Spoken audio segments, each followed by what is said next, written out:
Mais avant, n'oubliez pas de vous abonner et d'activer la cloche des notifications.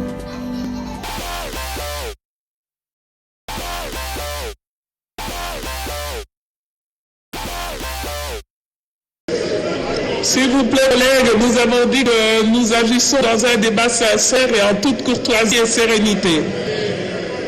Laissez-le parler. Allez-y, honorable Nzangi. Honorable président de l'Assemblée nationale, distingués membres du bureau, honorable député et très chers collègues, c'est un honneur pour moi d'avoir déplacé par mon initiative et grâce capitale pour le pays. Je remercie tous les bureaux et sa présence qui aujourd'hui va recevoir les félicitations de tous les Congolais pour avoir permis pour la première fois qu'on puisse débattre de manière sincère sur ces débats sur le minerai.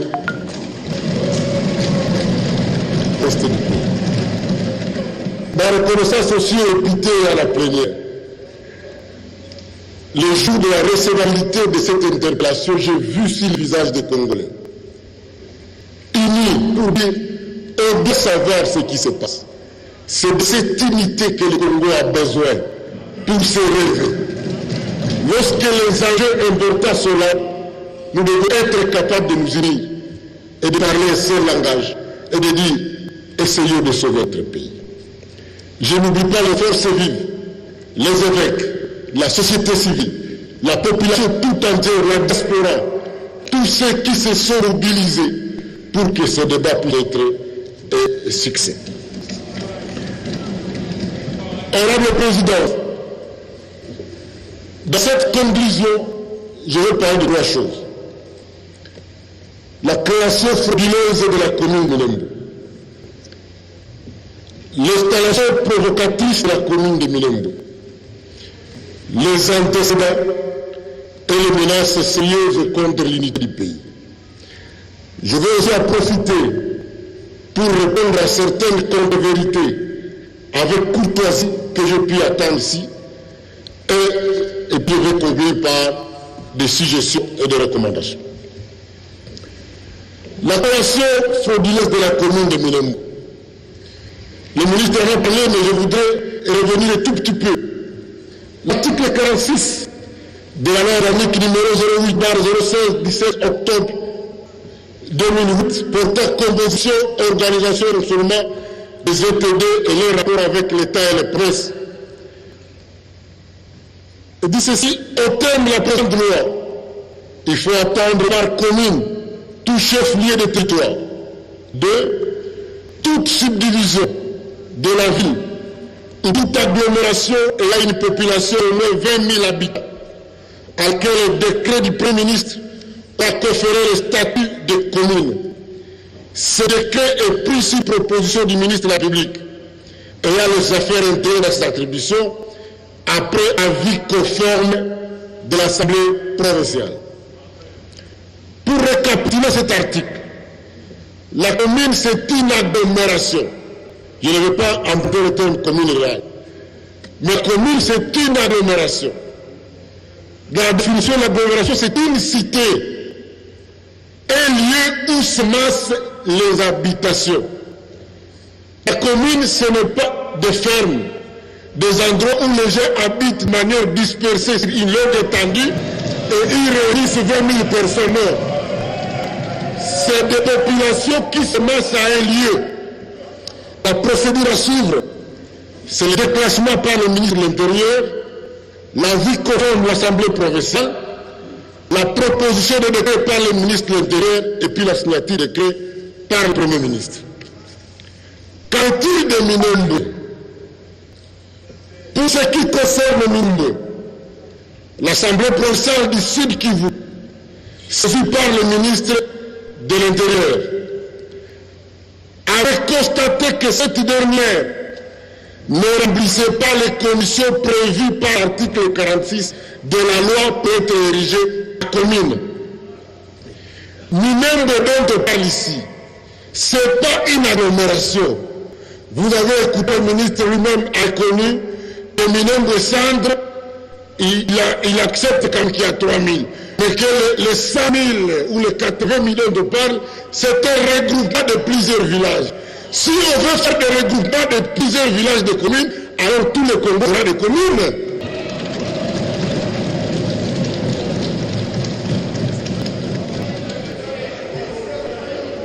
Il y a plutôt de vastes étendues de prairies avec des pasteurs dans un habitat dispersé, chacun à côté de ses vaches.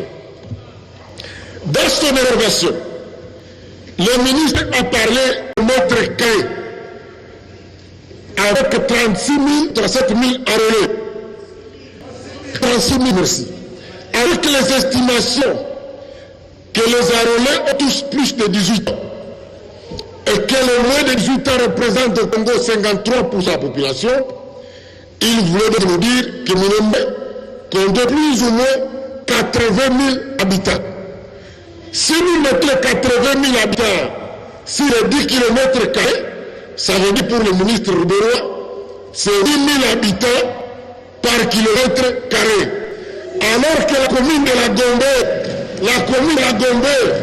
c'est 3037 habitants au kilomètre carré, c'est le données de 2020. Est-ce que vous avez vu Minembwe, une agglomération de 8 000 habitants par kilomètre carré?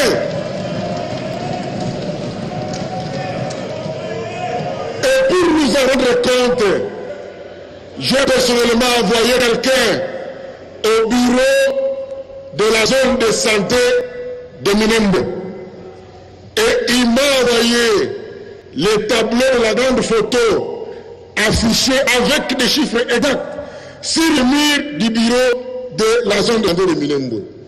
La zone dont on parle, les 10 km² dont le ministre a parlé, ça constitue exactement ce qu'ils appellent ici l'aire de santé de Minembwe.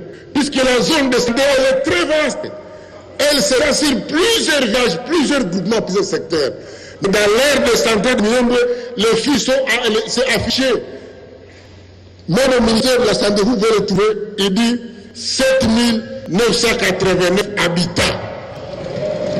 Ça n'a rien à voir avec les chiffres qu'on a avancés ici. Donc, le député ne pas rejeté Minembwe parce qu'il ne voulait pas Minembwe. C'est puisque Minembwe ne remplissait pas les conditions pour être érigé commune. Les limites citées par le ministre. Le ministre parle de 10 km², c'est encore faux.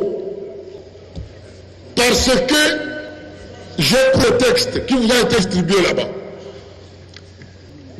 Les limites qui sont proposées dans cette commune ici, on dit arrête.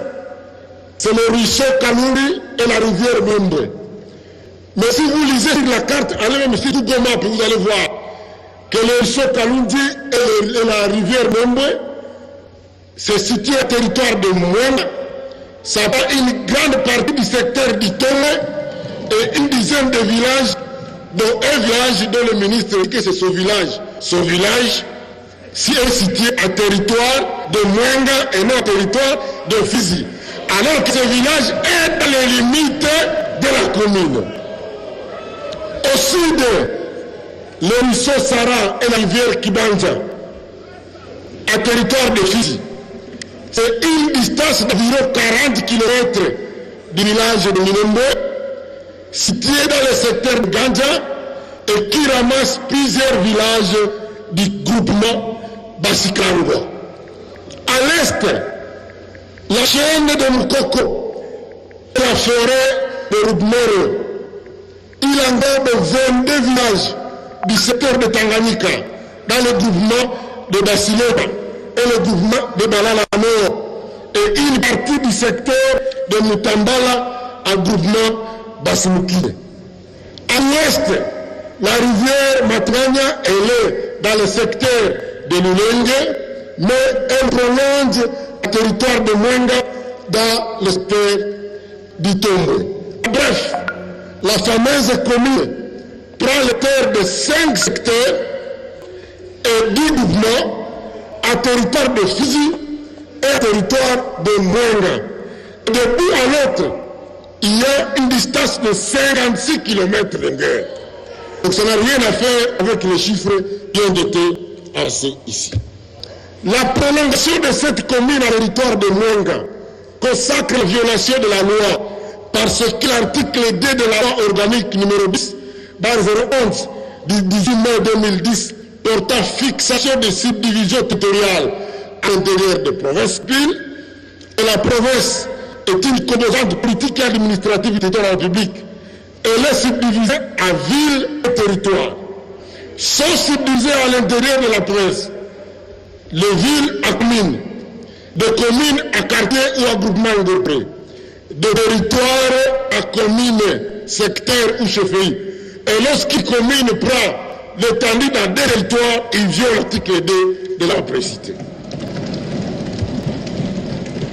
L'insertion frauduleuse de Minembwe dans le décret. Lorsque l'Assemblée provinciale a refusé d'accorder la vie sur Minembwe, ça serait vraiment dommageable pour moi. Honorable Présidente, le roi Léopold II, propriétaire de ce qui était le Congo avant, vous connaissez l'histoire, avait donné l'ordre en 1891, le document là. Le roi Léopold II, dans cet ordre qu'il avait donné à des Belges, ce n'étaient pas des Congolais, et des mercenaires américains, il avait demandé de répertorier toutes les ethnies et tribus en République démocratique du Congo et donner à chaque tribu qui existe une terre et une chefferie. Le texte est là. Celui qui a été oublié, il n'était pas là.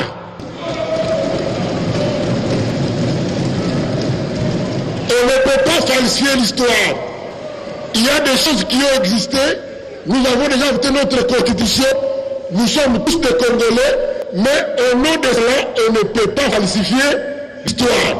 Parce qu'il y a un autre document ici, qui date de 1953, où le chef secteur de Lulenge, là où il y a Minembwe aujourd'hui, recevait des réfugiés qui fuyaient la guerre au Rwanda et a accepté de les donner asile. Ceux qui signent ces documents, c'est des administrateurs de territoire, tous sont des Belges. Le document est là. Donc, lorsque le ministre d'État le dit, que voilà, les Belges nous avaient donné une chefferie qui nous avait été ravie, il veut donc estimer que nous, si nous voulons récupérer les terres qui nous avaient été ravies, quelle va être la réaction des populations locales? Deuxième antécédent, je ne parle pas de territoire Minembwe qui avait été créé, mais est-il que ce territoire-là avait été créé par les SED, avait créé des chefferies, des secteurs et des groupements qui avaient des chefs qui n'étaient pas les chefs légitimes.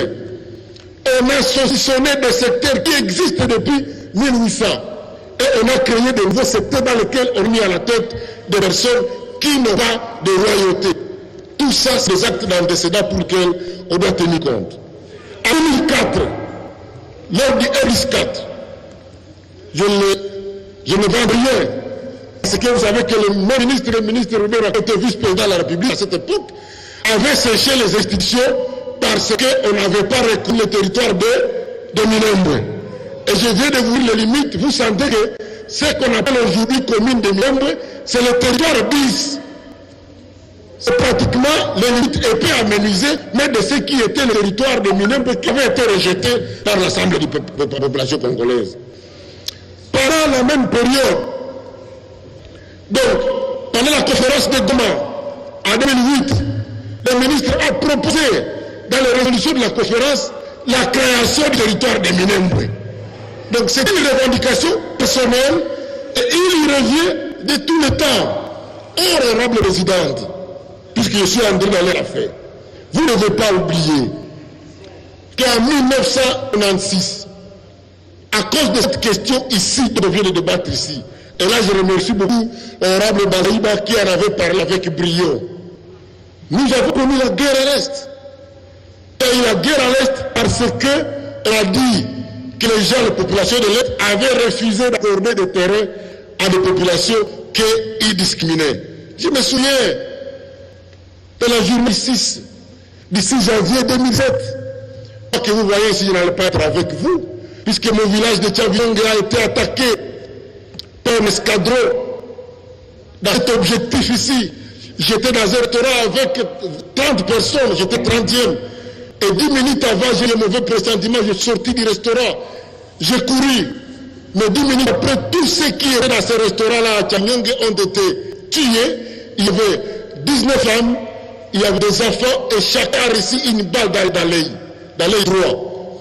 Les gens sont morts, des millions de personnes sont mortes à cause de cette question de revendication terre. Moi, je croyais que c'était une question déjà dépassée, mais je ne comprends pas pourquoi on y revient encore, parce que le ministre d'État, il veut remuer les couteaux dans la plaie. C'est l'État de faire la paix, on doit prévenir ça. D'ailleurs, je crois que c'est le moment pour nous dire, il n'y a pas de paix sans justice. Je soutiens le combat du docteur Mukwege de dire, le rapport mapping, on doit les réveiller pour que les gens qui ont commis des crimes puissent être sanctionnés. Peut-être qu'à partir de ce moment-là, on va devoir avoir la paix. Alors, est-ce que les Congolais doivent vraiment craindre? Puisque l'honorable Moubou en a parlé ici, il a dit il n'y a rien, vous ne devez pas avoir peur. Moi je dis aux Congolais, faisons très attention. Ne soyez pas naïfs. Une situation se passe maintenant au Karabakh. Les agents publics de l'État et leurs complices impliqués dans la fraude concernant le dossier de la commune de Minembwe à vie de sanctions exemplaires. Quatrième recommandation, si le chef essaie de voir à Takasalé qu'on a donné à la commission de suivi la mission d'évaluation globale du processus de décentralisation dans le pays. Pour le reste, Madame la Présidente, je vais vous remercier pour le temps que vous m'avez accordé pour que je puisse traiter cette question. Je vais remercier les députés pour l'attention soutenue. Je ne voulais pas plonger dans les sensationnels, j'ai des faits vérifiables. J'ai la salle de texte ici, tous les textes auxquels j'ai fait référence, ils sont là. Celui qui veut le voir, je crois que le ministre a suffisamment écouté et il a compris qu'il est tombé dans un conflit d'intérêts. Il doit tirer les conséquences des missionnaires de lui-même. Merci beaucoup.